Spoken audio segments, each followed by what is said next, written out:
राज ठाकरेंनी आज उद्धव ठाकरेंची मातोश्रीवर भेट घेतली। मुंबई महापालिका निवडणुकीच्या पार्श्वभूमीवर राजकीय घडामोडींना वेग आलाय। महापालिका निवडणुकांसाठी दोन्ही ठाकरे बंधूंनी युती केली।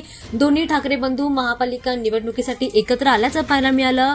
त्यानंतर आज उमेदवारी अर्ज दाखल करण्याचा शेवटचा दिवस होता आणि त्यानंतर राज ठाकरेंनी मातोश्रीवर जाऊन उद्धव ठाकरेंची भेट घेतली। दरम्यान या भेटीसाठी राजकीय चर्चांना उधाण आल्याचं पाहायला मिळालं। मुंबई महापालिका निवडणुकीत उद्धव ठाकरे यांनी 164 उमेदवार उभे केले तर राज ठाकरेंनी 53 उमेदवार उभे केल्याचं समोर आलं।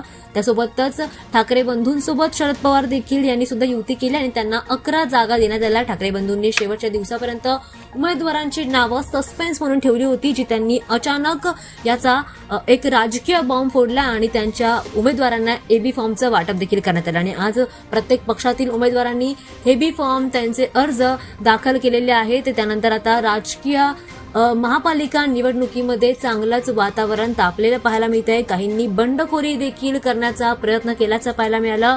मात्र मुंबईत काही ठिकाणी दोन्ही ठाकरे बंधूंना कार्यकर्त्यांच्या बंडखोरी आणि नाराजीला सामोरं जावं लागतंय। मुंबईतील कार्यकर्त्यांच्या बंडखोरी आणि या नाट्यानंतर राज ठाकरे यांनी उद्धव ठाकरेंची भेट घेतली। दरम्यान महापालिकेसाठी अर्ज भरण्याची आजची शेवटची मुदत होती। त्यानंतरला मनसे अध्यक्ष राज ठाकरे यांनी मातोश्रीवर जाऊन उद्धव ठाकरेंची भेट घेतली। यामध्ये काही निवडणुकीच्या प्रचारासंदर्भात दोन्ही नेत्यांमध्ये चर्चा होण्याची शक्यता सांगण्यात येते। त्यासोबतच मुंबईसोबत इतर महापालिकेमध्ये सुद्धा दोन्ही ठाकरेंच्या पक्षांनी उमेदवार मैदानात उतरवल्याचं देखील पाहायला मिळतंय। तर इतर महापालिका निवडणुकांबद्दल चर्चा होण्याची शक्यता आता सांगण्यात येते।